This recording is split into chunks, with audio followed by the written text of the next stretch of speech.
Hey guys, Professor Bill, Comic Book University, and the Invaders issue number 2. Looks like this was the one that completely hands down won out in the This Week in Comics video that happened earlier on in the day, technically Tuesday around 6 p.m. Dude, you guys were like, oh my god, Invaders, we gotta do Invaders. Okay, I hear you. Let's do this. May not be the first one I read, but it's absolutely the first one I'm reviewing. All right, so let's get started on this, guys. This may seem like it was a fairly bland issue if you're not reading a whole bunch of other comics at the time, but if you are, oh, forget about it. Let's get into this. This is War Ghosts Part 2. Writer Chip Zdarsky, artists Carlos Magno with Butch Juice, color artists Alex Guimarães, and VC's Travis Lanham on letters. Butch Juice and Dan Brown does the cover, and Carlos Lau, the graphic design. So, like I said, there's a lot of comics in here. Like, you want to know about Jason Aaron running some sick Namor scenes in his Avengers comic book? I get the feeling that Chip Zdarsky was whispering in his ear like Mephisto. He's just like, listen, this is what you want to do, okay? I'm not even talking about like Loki. No, straight up Mephisto. He's got a plan. He's not just trying to cause chaos. He's got a plan. He's going to bring every character in together with this Invaders series. At one point, we wind up seeing a whole lot of further talk about Namor actually being reactivated around the time that Professor X and the X-Men showed up. Yeah, that was a big deal. That was, if you remember, Ed Pisker's X-Men Grand Design. It was in those comics, the later ones, the second Genesis ones, I believe, where we'd actually seen that for the first time. That was insane. And yeah, here we go. We're right back. We're finally starting to get, we know that we're going to get some explanations in that. And I'm half excited, half ecstatic, half terrified to see what the results of those are going to be. More than that, we got Captain America going down and facing Namor, and we got Bucky. This is the first time I've seen Bucky being treated the way that, you know, Winter Soldier was originally meant to be done when Bucky was turned into the Winter Soldier by Ed Brubaker back in that run, back in the day. This is sick, dude. Like I'm saying, if you're only reading this comic book and you're not reading a whole bunch of other comic books, there's only but so much so far you can go. Because Zdarsky has taken stuff from the past, he's taken stuff from the days of future past, and he's going around, he's whispering the ears of a bunch of the writers now saying, listen, you know what you should probably do? And they're like, oh, that's a good idea. I'm going to take that idea and make it my own. And he's just sitting there, yeah, because Chip must be evil. He's got to be. He's got to be. In fact, could somebody do me a favor and paint him red? Take an image of him smiling, preferably. Paint him red, Photoshop that, and let me see what he looks like. I'll bet you he looks like Mephisto with short hair. I'm just saying. I'm just saying. All right? That's what this cat's doing.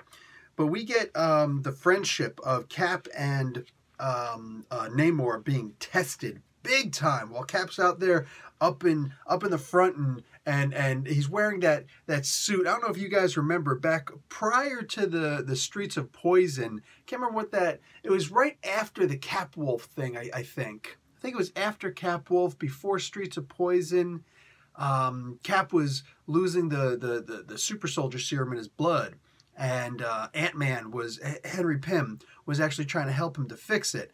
And he's like, okay, all you need is a complete blood transfusion. We're going to take all this stuff out, and we're going to, you know, capture the super soldier serum and put it back into you. You're going to, you know, regenerate it, and bang, you're going to be super soldier again. But he, what do you call it? He wound up having to get a super suit. Actually, this was a completely different one. No, that was because he was poisoned in the Streets of Poison. No, this was different. His adrenal glands were shut off for some reason. They were overactive, and he couldn't get his adrenaline anymore. I'm telling you, man, like some of the stories out there, all they do is mess with Cap's super soldier serum. What's up with that? The most unstable thing in the world, right? But he, there was a time when he had to have a suit. Tony Stark had actually made a super suit for him. He had pouches everywhere. It was the 90s, all right? It was like one of those 90s type things. And he had pouches everywhere, and he was throwing smoke grenades and all sorts of crazy, you know, packets and whatnot, crazy little devices. It was way more than just a shield. In fact, am I wrong that that's when he first had that, not first, that was one of the times when he wound up having his holographic shield. I think the first time he had his holographic shield was when the vibranium disease started happening. Yeah, we've had some crazy Captain America stories, guys. It was all going back towards the main supply, the main mountain in Wakanda, and he had to go back and save that before something bad happened, only for T'Challa to wind up blowing it up years and years later when Dr. Doom came forward. He's like, I destroyed all the vibranium. He's like, how could you do that? He's like, well, at least you don't have it. Like, and of course, once again, my Wakandan accent sucks. Nobody even knows what Wakandan accent sucks, but it's definitely not like mine. So, like, we got that suit back, but it's an underwater suit. And we also find out that Namor has been stealing people's powers. One of the powers he's been stealing, right here, Hydro Man. Oh, he's been taking his powers, bruh. He's been taking his powers. So now he's got Mira's power of controlling water and stuff like that. What? Namor wasn't powerful enough? He's like, I'm going to take all of the powers. But why? Because his kingdom is in ruin. Like, this is the part where you calm down and you really realize what's happening here. His kingdom is degrading. It's much like the Roman Empire. And this happens with all kingdoms. It's going to happen with all kingdoms. Eventually, people forget what the original meaning was. Or the original meaning is lost because it doesn't matter anymore.